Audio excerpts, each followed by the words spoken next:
নমস্কার, আমি শুভাঞ্জন।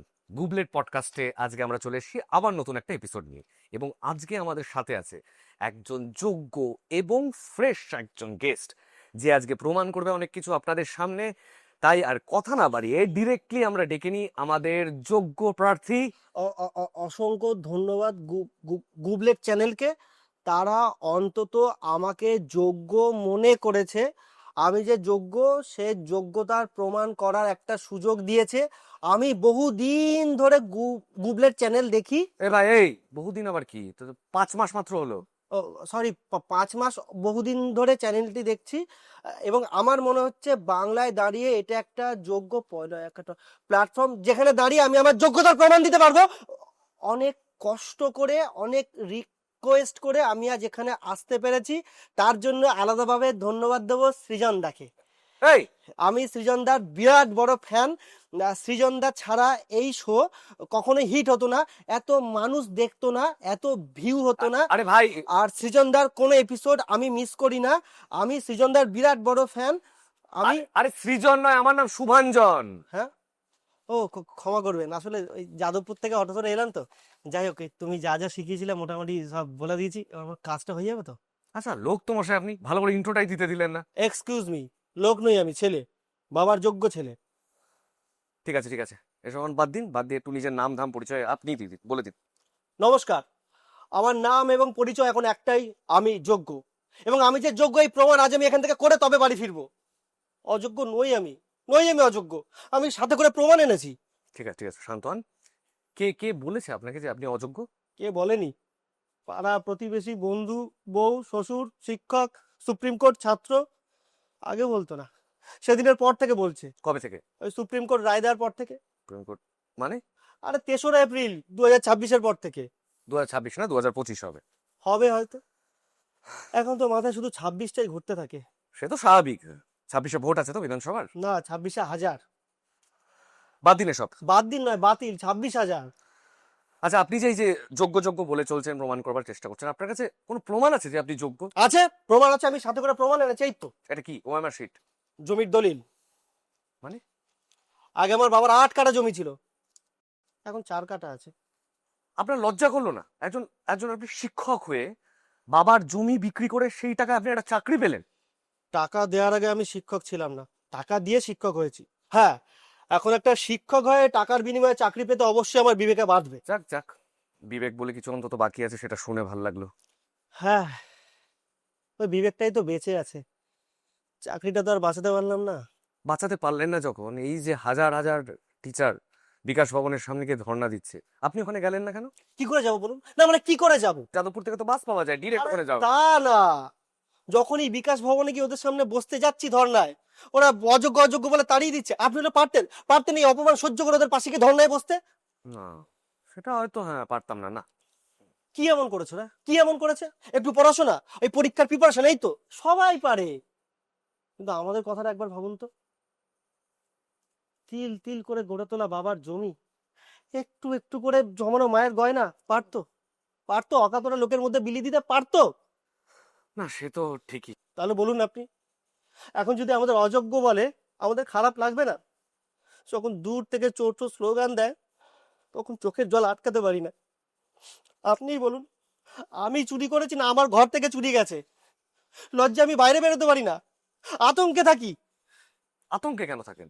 ওই আমার ছাত্রটা আমাকে দেখলে এখন আতঙ্ক সিনেমার ডায়লগ দেয়। কোনটা? ওই যে মাস্টার মশাই আপনি কিছুই দেখেননি? না, মাস্টারমশাই আপনি কিছুই পড়েননি। ওদের আর কি দোষ? ওরা তো বাইরের লোক, আমার ঘরের লোক, তারাই আমার সাথে বেইমানি করলো। বাড়ির লোকের রটিয়ে বেড়াচ্ছে নাকি যে আপনি অযোগ্য, চুরি করে চাকরি পেয়েছেন? হুম, আসলে কি হয়েছে, এই চাকরি পাওয়ার 1 বছরের মাথায় ধুমধাম করে বিয়ে করলাম। বউ ছেড়ে চলে গেল, লোনের টাকা এখনো টেনে যেতে হচ্ছে। কি থাকলো বলুন তো আমার সৃজনদা? ও সরি সরি সরি, যাদবপুর থেকে অটো ধরে এলাম তো। আসলে আসলে টেনশন এখন আমার মাথা কাজ করে না। বিয়ের লোনের ইএমআই, চাকরির টাকা ফেরত দিতে হবে, শ্বশুর নোটিশ পাঠিয়েছে পনের টাকা ফেরত দিতে হবে। তাহলে এসব কান্নাকাটি গুলো না করে একটু অন্য কিছু কাজ তো করতে পারেন আপনি। হ্যাঁ, অন্য কাজের চেষ্টা করেছিলাম। কি করেছিলেন কি? ওই মোবাইলে হ্যাঁ, উবের অ্যাপ ইনস্টল করে বাইক চালাতে শুরু করি। আচ্ছা। আবার একদিন বাইক নিয়ে যাচ্ছি, একজন থামিয়ে বললো দাঁড়ান দাঁড়ান, স্যার সাইডে রাখছে। আমি প্যাসেঞ্জারকে সাইডে রেখে সাইডে গেলাম। স্যার বলল, গাড়ি চালাচ্ছ, ভাড়া খাচ্ছ, নাম্বার প্লেট কোথায়? আমি বললাম, ওই তো নাম্বার প্লেট। বলো না, হলুদ নাম্বার প্লেট কোথায়? বললো, তা তো জানি না। বলো, তাহলে ফাইন দিতে হবে 5,500 টাকা। তারপর দিলাম 5,500 টাকা, হলুদ হয়ে গেল। বলছেন কি ওখানে নাম্বার প্লেট হলুদ হয়ে গেল? না, প্যান্ট ওখানেই হলুদ হয়ে গেল। তা আপনার কিন্তু প্রতিবাদ করা উচিত ছিল। প্রতিবাদ? এতগুলো লোকের চাকরি গেল, প্রতিবাদ করে কিছু হচ্ছে না? ফাইন কেটেছে বলে প্রতিবাদ? প্রতিবাদ ছেড়ে উৎসবে ফিরুন, সরি, অনুষ্ঠানে ফিরুন। তো আজকে আপনারা দেখছেন গুবলেট পডকাস্ট একজন যোগ্য প্রার্থীর সাথে, এবং আমরা আছি ওনার জীবনের ক্রাইসিস নিয়ে কথা বলছি, জীবনের দুঃখ কষ্ট ওঠা পড়া নিয়ে কথা বলছি। তো আমাদের প্রশ্ন এই যে আপনাকে বাইকের ওখানে স্যার আটকে দিলেন, তারপর আপনি পেটে লাথি খেলেন। আরে পেটে কোথায় লাথি মারলো? বললাম তো প্যান্ট হলুদ হলো। পেটে লাথি মেরেছে তো সেদিন কসবায় ডিআই অফিসের সামনে, দেখেননি? উড়ে এসে লাথি চালিয়ে দিল। আরে বাড়ি বাড়ি কেসো মে ऐसी छोटी छोटी बातें होते रहते हैं। আর সরকার থেকে তো বলেই দিয়েছে ওরা একটা ছোট ঘটনা, এমন কিছু ব্যাপার না, সেলফ ডিফেন্স। এই যে ধরো মশা যদি পায়ে কামড় দেয় তো মশাকে তো মারতেই হবে, বাচ্চারা যদি পড়াশোনা না করে সাদা খাতা জমা দেয় পরীক্ষায়, ওদেরকে তো বকতেই হবে, এটা তো হতেই পারে। না, বকি না। একবার চেষ্টা করেছিলাম, এখন আর বকি না। কেন কেন কিছু বলছেন না কেন? একবার ছাত্র সময় বললো, স্যার আপনি সাদা খাতা জমা দিয়ে চাকরি পেয়ে গেলেন, আর আমরা সাদা খাতা জমা দিলেই দোষ? দেখুন সেটা তো স্বাভাবিক ঘটনা, আপনি কিছু না পড়ে সাদা খাতা জমা দিয়েছিলেন, এরপর কি আশা করেন আপনি কিছু না দিয়ে আপনি চাকরি পেয়ে যাবেন? দিইনি মানে কি? আচ্ছা সৃজন দা, আপনি কি মাথা মোটা নাকি আপনিও ঘুষ দিয়ে চেয়ারে বসেছেন? বললাম আমার বাবার 8 কাঠা জমি 4 কাঠা হয়ে গেছে। শুনুন অযোগ্য বাবু, আমার মাথা মোটা না সরু সেসব নিয়ে আপনাকে ভাবতে হবে না। আর আমার নাম শুভাঞ্জন। শুভাঞ্জন তখন থেকে সৃজন সৃজন করে চলেছেন, এটা আর করবেন না। বোঝাই যাচ্ছে আপনার বাবার 8 কাঠা জমি কেন 4 কাঠায় চলে এসে। সালা টেন্টেড ক্যান্ডিডেট ফালতু কোথা থেকে যে নিয়ে আসে। কি টেন্টেড করছেন না? কি টেন্টেড আপনি কি মনে? আমি বুঝি না, আমি ইংরেজি বুঝি না, আমি অযোগ্য, আমি যোগ্য, আমি বুঝি না টেন্টেড মানে? আপনি আমাকে অযোগ্য বলতে চাইছেন? বোঝেন না, শান্ত হন, বোঝেন না। কি বুঝি না? টেন্টেড মানে বোঝেন না? কি টেন্টেড মানে? টেন্টেড মানে কলঙ্কিত, দূষিত, বিকৃত, এরকম টাইপের কিছু ক্যান্ডিডেট। তার মানে আমি অযোগ্য নই? না, আপনি বাকিগুলো। শান্ত হন এবার। হ্যাঁ, কলঙ্ক নিয়ে আমি বেঁচে থাকবো, কিন্তু অযোগ্য হয়ে বাঁচবো না। অযোগ্য হয়তো আপনাদেরকে বাঁচতে হবে না, সরকার থেকে তো বলেই দিয়েছে আপনাদেরকে নতুন কোনো ডিপার্টমেন্টে কর্মসংস্থান আবার করে দেবে, আপনারা সসম্মানে আবার সরকারি চাকরিতে ফিরতে পারবেন। তো আমার প্রশ্ন, ধরুন আপনাকে কোনো ডিপার্টমেন্ট বেছে নিতে বলা হলো, সরকারি কোনো ডিপার্টমেন্ট, আপনি কোন ডিপার্টমেন্ট বেছে নেবেন? না, ভাবাভাবির কিছু নেই, ভেবেই রেখেছি দুর্নীতি দমন শাখায়। কি ছ্যাবলামো হচ্ছে নাকি? ছ্যাবলামো হচ্ছে? দুর্নীতি করে আপনি চাকরি পেয়েছেন, এতগুলো লোকের চাকরি খেয়েছেন, তারপরে বলছেন আপনি দুর্নীতি দমন শাখায়। বেশি উত্তেজিত হবেন না সৃজন দা, মাথা ঠান্ডা করুন সৃজন দা, মাথা ঠান্ডা করুন। ছেলেগুলোকে আনে কোথায়? একটা নাম ঠিকঠাক কথা বলতে পারে না। সরি, আসলে যে যাদবপুর অটো। ছাড়ুন তো মশাই, সব দুর্নীতি পড়ার লোক, সবকিছু শুধু ওই যাদবপুরে গেলে আপনাদের বিপ্লবের কথা মনে পড়ে। ছাড়ুন, আপনাদের দুর্নীতি দেখা আছে।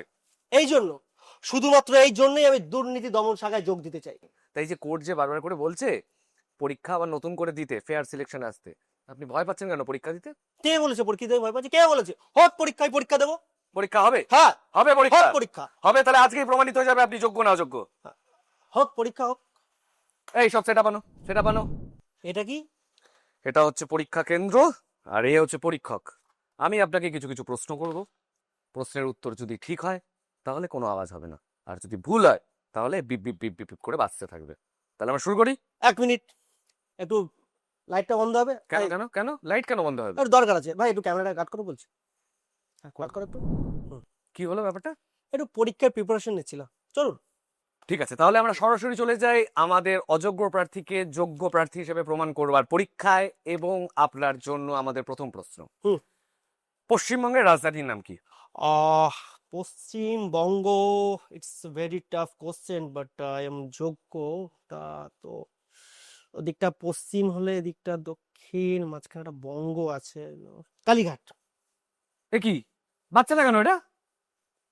নেক্সট কোশ্চেনে যা। শান্তিনিকেতন কি জন্য বিখ্যাত? শান্তিনিকেতন, গুড কোশ্চেন, শান্তশিষ্ট প্রশ্ন। শান্তিনিকেতন ওদিকটাতে, ওখানে শান্তিনিকেতন, ওখানে শান্তিপূর্ণভাবে গরু এপার ওপার করতে পারে। তাও বাচ্চাটা কি মেশিনটার কি কোনো প্রবলেম আছে নাকি? ছাড়ুন না, পরের প্রশ্নে যান। পশ্চিমবঙ্গের সব থেকে শান্তিপূর্ণ এলাকার নাম বলুন। সৃজন দা, এটা একটা প্রশ্ন হলো? হ্যাঁ, যোগ্য প্রার্থী, কঠিন কিছু করুন। কঠিন না, এটারই উত্তর। এত সহজ উত্তর আমি। না আপনি বলুন। হ্যাঁ, না আপনি বলুন। মুর্শিদাবাদ। এটা কি হচ্ছে, মেশিনটার কি ব্যাপারটা কি, এ তো কোনো কিছুই ধরতে পারছে না ঠিক না ভুল। আচ্ছা, নাম কি আমার? সৃজন।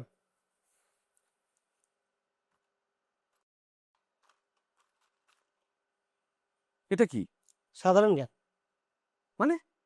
Can they see that also I've done my BA from pictures and calls. How can they prove that I am a wrong student? খেলা সবই ফিক্সিং গলা চেপে ধরে পয়সার বান্ডিল বইয়ের পাতায় নেই মঞ্চে শুধু কেলেঙ্কারি ফিল বাঁশি বাজায় যারা তারাই চুরি করে। এটা কি? যোগ্যতা প্রমাণের মাপকাঠি। কারো জন্য 500, কারো জন্য বাবার দলিল, আরো আছে? আরো 4 কাঠ আছে, নেবেন? দিন, বেশ। আপাতত এটা রাখুন। আরে বাবা, এসবের আবার কি দরকার এক ছিল? গান্ধীজি, আমি আজকে সবার সামনে বলে দিতে চাই, আপনি যোগ্য, আপনি যোগ্য, আপনি যোগ্য। কোন শালা সাধারণ পাবলিকে আপনার যোগ্যতার প্রমাণ চাইতে পারে না। আপনি যোগ্য, আপনি যোগ্য। আমি যোগ্য, আমি যোগ্য, আমি যোগ্য, আমি যোগ্য, দাদা আমি যোগ্য, আছে আরো? আমি হ্যাঁ, আরো আছে? একটা শেষ আছে। আচ্ছা ঠিক আছে, এটাই রাখুন। খেটে বাড়ি যেতে হবে, মিষ্টি খাবেন, যতটা হয় করুন। আমি যোগ্য। আরে হ্যাঁ, আপনারাও এরকম একটা যোগ্য চ্যানেলকে লাইক, শেয়ার, সাবস্ক্রাইব করে ওদের পাশে থাকুন। জানেন তো, এরা খুবই গরিব, এদের মানি ব্যাগ থেকে খাটে তরা কোথাও কিচ্ছু পাওয়া যায় না। তাই আপনারাই ভরসার, আমি যোগ্য। ঠিক ঠিক ঠিক, আপনারাও বুঝতে পারলেন। জনগণ কি বুঝতে পারলেন আমি জানি না, কিন্তু আপনারা বুঝতে পারলে আমাদেরকে কমেন্টে জানাবেন। এবং একটা কথা আমি সৃজন, আমি আপনাদেরকে বলে দিতে চাই, পশ্চিমবঙ্গের শিক্ষা স্বাস্থ্য ব্যবস্থার উজ্জ্বল ভবিষ্যৎ চাইতে হলে এসব লোক দেখানো ধর্ণা ফর্ণা সব বন্ধ করে দিন। লোক দেখানো ধর্ণা দিয়ে কিচ্ছু হবে না। আসল যোগ্য প্রার্থীরা আমাদের এখানেই বসে আছে। ধন্যবাদ। মারে ধাক্কা উপরে লোক হাসে, নিচে আমরা থাকি কাদা। রাজনীতি মানে এখন টাকা বানানোর খেলা, দেশের সেবা নয় শুধু নিজের পেট ঢেলা। মাথার উপর যারা তারা মাথা নিচু করে, দুর্নীতির নাচন মানুষ গর্তে মরে।